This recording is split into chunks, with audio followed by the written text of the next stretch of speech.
Hello student, आज हम देखने वाले हैं काव्य, जो कि ये कक्षा 9वीं 10वीं जनवरी हर कक्षा के लिए उपयोगी है।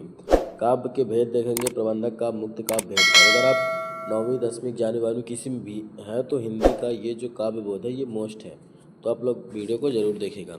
इसमें से प्रश्न है 4-5 प्रश्न है, जो कि 4-5 नंबर का आने वाला है। चलिए देखते हैं काव्य की परिभाषा। काव्य की परिभाषा क्या लिखा है? काव्य की परिभाषा जो है तो आचार्य विश्वनाथ के शब्दों में रसात्मक काव्यम काव्यम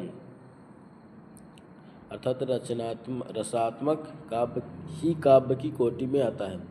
ये 2-3 पार्ट में बना हुआ, मतलब 2-3 टाइप का है, तो हम उसको भी देखेंगे और ये भी देखेंगे। ठीक है, परिभाषा है। फिर इसके बाद ये जो इसमें है, हम इसे सबसे पहले इसमें देखेंगे कि सवाल कैसे कैसे हैं, सवाल समझेंगे। जैसे प्रबंधक काव्य के भेद, महाकाव्य, खंड काव्य होता है, इनके भी भेद। मुख्य काव्य जो है, मुक्तक काव्य के होते हैं पाठ मुक्त, गय मुक्त। गय मुक्तक के 2 अंग होते हैं, गीत प्रगीत। ये सवाल जो, ये तो अभी ऐसे ही सवाल है। ये सवाल है काव्य की, महाकाव्य की परिभाषा। जैसे महाकाव्य है तो खंड काव्य की परिभाषा। जैसे यहाँ पास ऊपर महाकाव्य और खंड काव्य दोनों हैं, है ना, ऊपर ये वाला महाकाव्य, खंड काव्य। तो क्या है महाकाव्य की परिभाषा? तो क्वेश्चन बन सकता है कि खंड काव्य की परिभाषा परिचय। महाकाव्य किसे कहते हैं? 2 लक्षण। तो खंड काव्य किसे कहते हैं? 2 लक्षण। इस तरीके से सवाल दोनों के बन सकते हैं, और महाकाव्य खंड काव्य में अंतर भी आता है। तो चलिए देखते हैं, यहाँ से देखेंगे क्वेश्चन, आंसर हम कहीं और से देखेंगे। दूसरा पीडीएफ हमारे पास पेज पड़ा है। पीडीएफ बनाने में थोड़ी गड़बड़ी रहती है, ज़्यादा विजुअल नहीं होता, अच्छे से नहीं दिखता। ये जैसे महाकाव्य खंड काव्य में अंतर दिया है सवाल, ये लिखा है मुक्त काव्य और खंड काव्य में आज से समझाइए अंतर। ठीक, तो यहाँ से हम देखेंगे ये इस वाले पेज में जो है तो ज़्यादा अच्छे से दिया हुआ है। जैसे काव्य की परिभाषा ये है, वाक्यम रसात्मकम काव्यम। पंडित जगन्नाथ ये है, रणनीति प्रतिपादिका है, शब्द है काव्यम का है। ठीक, फिर ये ऑब्जेक्टिव में आएंगे कि कौन किसके हैं, इसका ऑब्जेक्टिव भी देखेंगे। काव्य के भेद, काव्य के भेद जो है तो क्या है? काव्य का भेद है तो मुक्तक काव्य है, प्रबंधक काव्य है। ये जो 2 हैं तो काव्य के भेद हैं। और ये समझा देते, ये क्या लिखा है कि प्रबंधक मुक्तक काव्य जो है तो क्या लिखा है? गीत, कविता, दोहा, पद, आधुनिक, चतुष्पदी तथा मुख्य मुक्तक छंद काव्य छंद कहलाता है। जो है तो मुक्तक का छंद है तो मुक्त छंद मुक्तक काव्य कहलाता है। ये इस तरीके से सवाल आएगा कि मुक्त जो है तो ये मुक्त छंद क्या मतलब कौन सा काव्य है? तो मुक्तक काव्य है। इसी तरीके से जो ऑब्जेक्टिव बन जाते हैं। ठीक, आगे हम इसको देखेंगे। मुक्तक काव्य का तात्पर्य है बिना पूर्व पर संबंध के वह पद और छंद अपने पूर्ण स्वतंत्र भाव के लिए पढ़ाने मात्र से हो। ये तो है उसी का अर्थ। बाकी के मान ये है गीत, कविता, दोहा, पद तथा आधुनिक, चतुष्पदी तथा मुक्तक मुक्त छंद मुक्तक काव्य कहलाता है।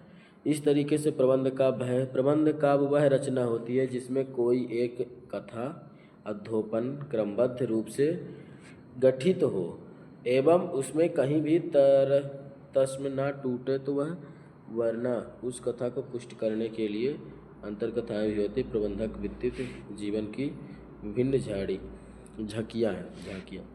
ठीक, प्रबंधक काव्य का मतलब है कि प्रबंधक वह काव्य रचना है जो एक कंटिन्यू कथा का मतलब प्रबंध रूप से गठित होती है। उसमें कहीं भी तरसमता टूटती नहीं है कोई भी जो कथा है। अपने हिसाब से समझ सकते हैं। ठीक, इसके बाद देखेंगे, ये हो गया। फिर ये जो प्रबंधक काव्य है इसके 2 पार्ट होते हैं। प्रबंधक काव्य क्या लिखा है? प्रबंधक काव्य के निम्न 2 उपभेद स्वीकारे गए हैं। कौन कौन से? महाकाव्य और खंड काव्य।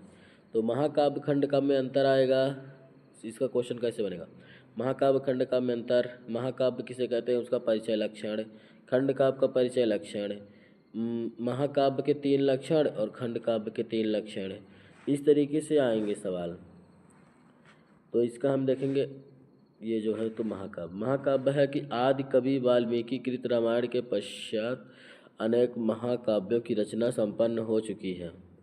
ये क्या है? आचार्य विश्वनाथ जी महाकाव्य के लक्षण जैसे कि महाकाव्य के लक्षण, तो ये लक्षण लिखा है, तो इन्हीं लक्षणों में से हमें तैयार करना है। क्या लिखा है? महाकाव्य सर्ग सबद्ध तथा सप्रबंध रचना है। जो महाकाव्य है सर्गबद्ध एवं सरप्रसबंध रचना है। 8 तथा उससे अधिक सर्ग होना आवश्यक है। 8 से तथा उससे अधिक सर्ग होना आवश्यक है। प्रत्येक सर्ग उत्तरोत्तर संबंध तथा विभिन्न छंदों में होना चाहिए। जो प्रत्येक इसका सर्ग है उत्तरोत्तर संबंध तथा विभिन्न छंदों में होना चाहिए। इस तरीके से ये है। इसका अगला पीडीएफ हमारा यहाँ पास है, कुछ लक्षण यहाँ भी दिए हैं, तो उन्हीं लक्षणों में से हमें कोई 5 लक्षण तो तैयारी करके रखना है। महाकाव्य का न्याय धीरोद गुणों से संबंधित देवता तथा कुलीन वंश का होना चाहिए। शांत वीर श्रृंगार रस को प्रधान हो तथा अन्य रस सहायक रूप से प्रयुक्त होने चाहिए। कथानक ऐतिहासिक सज्जन चरित्र से जुड़ा होना चाहिए। देश काल वातावरण अपेक्षा है। महाकाव्य के चतुर्थी प्रवृत्ति होनी चाहिए।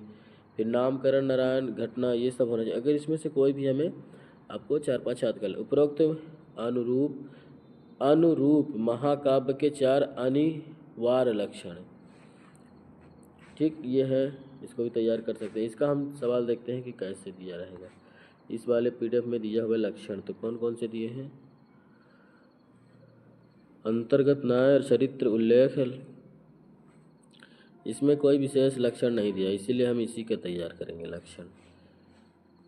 यहाँ पास सवाल कैसे था?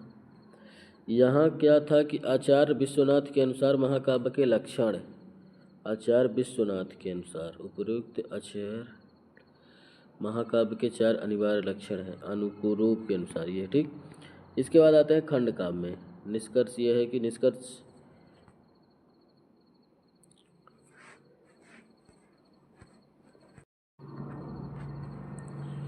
ये हो गया। फिर खंड काव्य, खंड काव्य का परिचय जो है, तो खंड काव्य के नायक के जीवन की किसी एक घटना अथवा सहृदय स्पर्शी अंग का पूर्णता से साथ अंकलन किया जाता है। मतलब एक ऐसी नायक जीवन की घटना हो जो हृदय स्पर्शी, मतलब हृदय को छू जाए, अंकलन कर जाए, वह खंड काव्य है।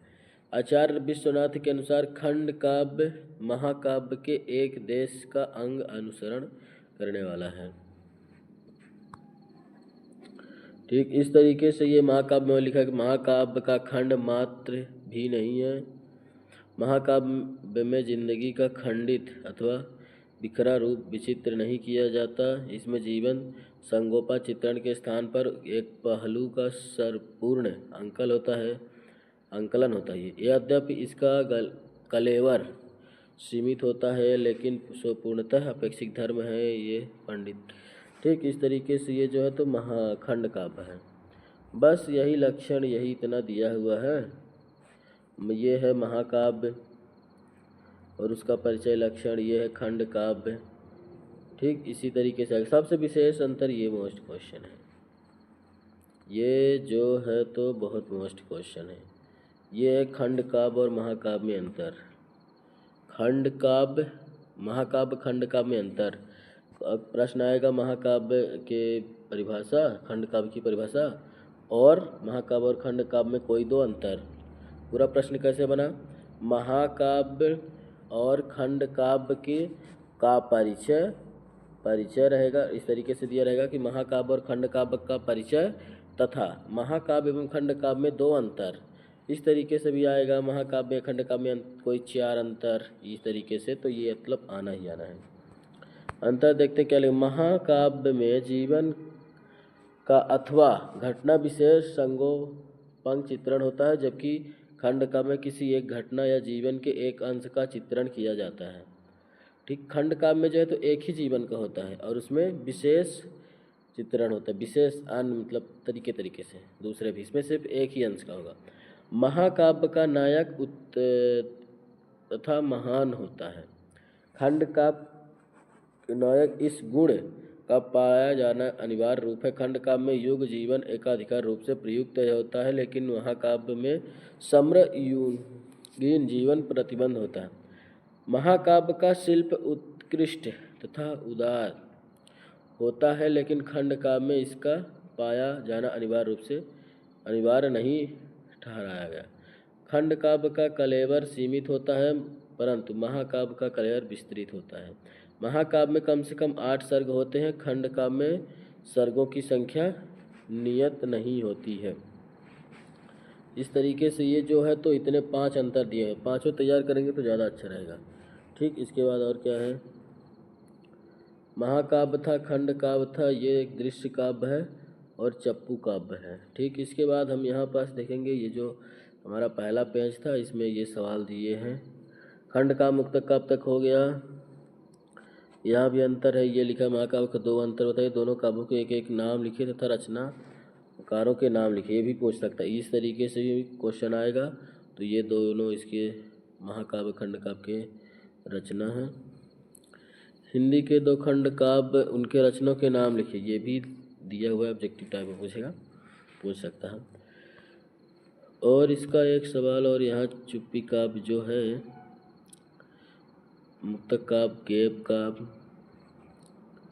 ठीक, तो यहाँ पास दिया हुआ है, इनको भी देख लेंगे, पढ़ लेंगे। खंड काव्य के अतिरिक्त ये जो दृश्य काव्य है, ये दृश्य काव्य क्या है, इस दृश्य काव्य के अंतर्गत नाटक, प्रशंसा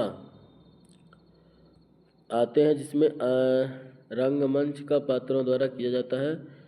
ये इसको भी देख लेंगे थोड़ी सी। और ये जो है चंपू काव्य, इसको भी हम देख लेंगे। क्या है कि अगर पेपर में आ जाएंगे तो थोड़ी देख लेंगे, जिससे कि दोनों हमें चारों क्वेश्चन, ये मतलब काव्य इतने ही है, 4 में सब्जेक्टिव प्रश्न सब बन सकते हैं। तो वीडियो देखने के धन्यवाद। वीडियो कैसा लगा कमेंट में ज़रूर बताइएगा। इसका हम ऑब्जेक्टिव भी बनाएंगे, जो कि दूसरे वीडियो में होगा, क्योंकि ये वीडियो अगर पसंद आएगा तो इसमें कमेंट आएंगे तो बनाएंगे, नहीं तो फिर इसी में से पढ़ के समझ सकते हैं। वीडियो देखने के धन्यवाद। चैनल को सब्सक्राइब जरूर करिएगा। आप किस क्लास में है कमेंट करिएगा, और अगर 10वीं के फिर गणित का भी आ रहा है तो उसको भी जरूर देखा करिएगा, मोस्ट क्वेश्चन उसमें भी आते रहते हैं, जो कि ये मोस्ट ही है। तो वीडियो देखने के धन्यवाद। चैनल को सब्सक्राइब जरूर करिएगा, दोस्तों के साथ शेयर करिएगा। मिलते हैं अगले वीडियो में, तब तक के लिए वीडियो देखने के धन्यवाद।